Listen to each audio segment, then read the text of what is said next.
Next up in our small batch brewing series is a no boil New England IPA tasting 2.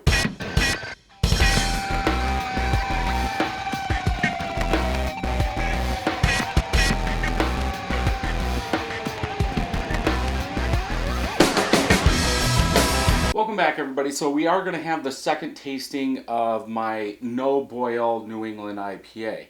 So this is using extract malt, then table sugar also. So I use 2 pounds of wheat dry extract, then 1.5 cups of just regular plain table sugar.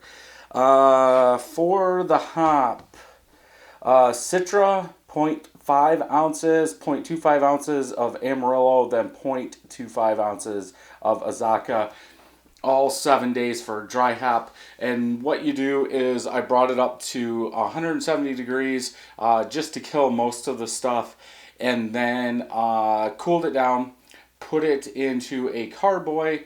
Then I would say probably 24 hours after fermentation started, then I added those dry hops. I did taste this once before. I believe it was 2 weeks old.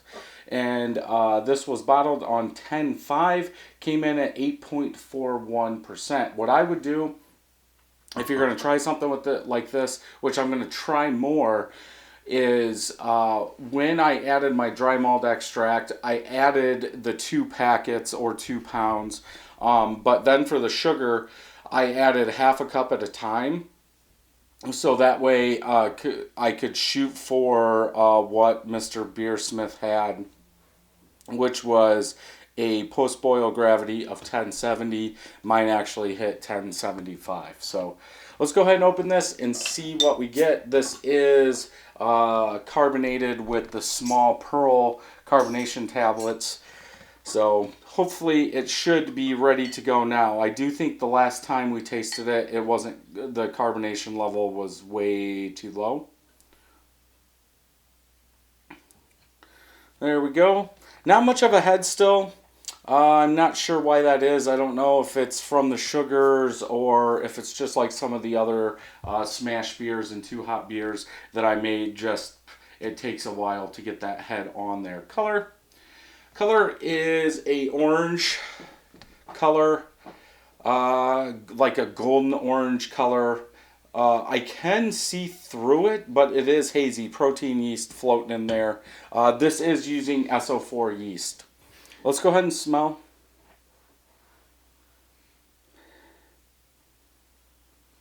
I almost want to say like a bubble gum. Like a fruity bubble gum, almost sweetness in there.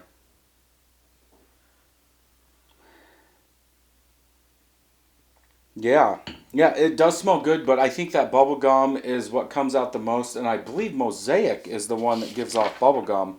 So I'm not sure why this is smelling like bubble gum. I don't believe that's how there is a underlying note of like fruitiness in there. So I don't know if it's almost like the alcohol and fruitiness and sweetness is coming off, but I'm sticking with bubblegum. It does look like the picture. So I think I did this in another one. Beersmith has a picture, and it pretty much matches exactly what's on the picture. Let's go ahead and taste, see what we get.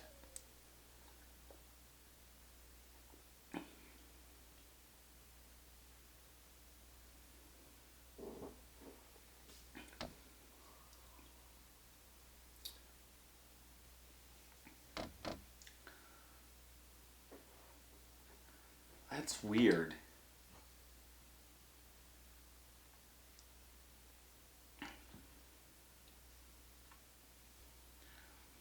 It's like, it's so sweet. Like there's some juicy fruit there, but it's like so sweet. Like you're getting that malt extract in the taste, and it's coming through very, very sweet.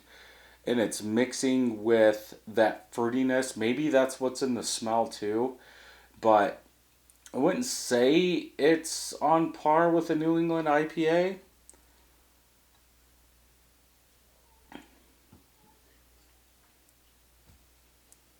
I don't know if I think it's good or bad. Yeah, it's like that. All that sweetness, that malt extract is mixing with the fruitiness and coming. It's not bland though. I don't know what to call it.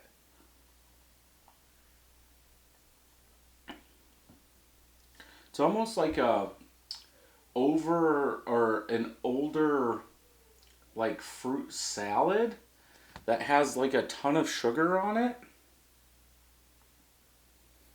It is using wheat, so I don't know if that wheat's playing any part in it.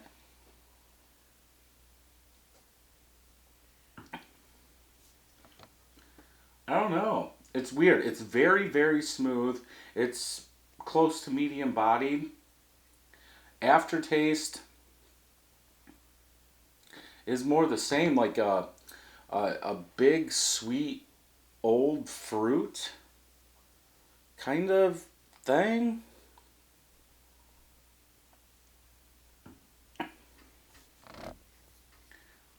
It's not like it's bad.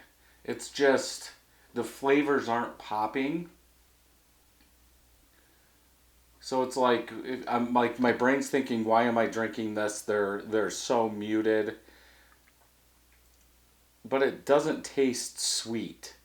If that makes any sense, it's not like a dessert milkshake stout or a dessert beer that's overly sweet that way.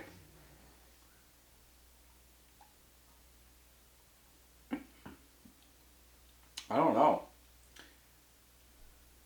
Is it more peach?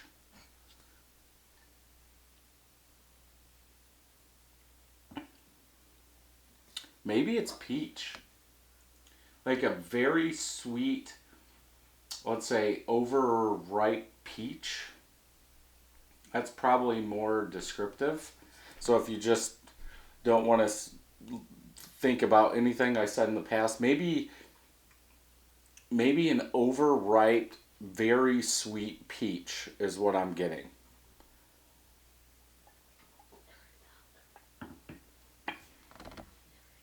Yeah.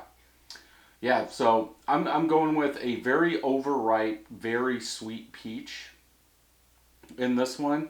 I do want to do more. I actually picked up some Yakima Valley hops a little bit ago. The Australian, I think it is. So I've got like Topaz and a couple other ones. I think I bought four of them. And they're 2 ounce packets. So I wanted to make smash beer with an ounce of each one. Then use the rest almost like this. So I think I'll do that and see what that one turns out like.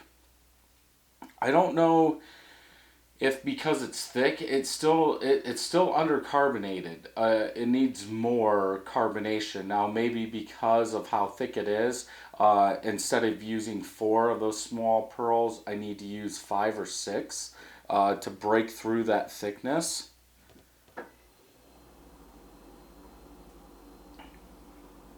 Yeah, yeah. It's funny how your mind plays those tricks because like I said before, it's not a.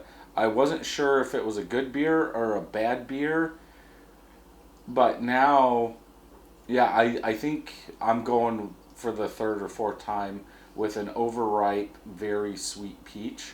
Um, I don't think I would brew a 5 gallon batch of this one, but we will keep playing around with it and see what we get. So hopefully you enjoyed this video. Thumbs up if you did, thumbs down if you didn't. Make sure you hit that subscribe button and ring that bell so you know when new videos are coming out. And until next time, happy brewing.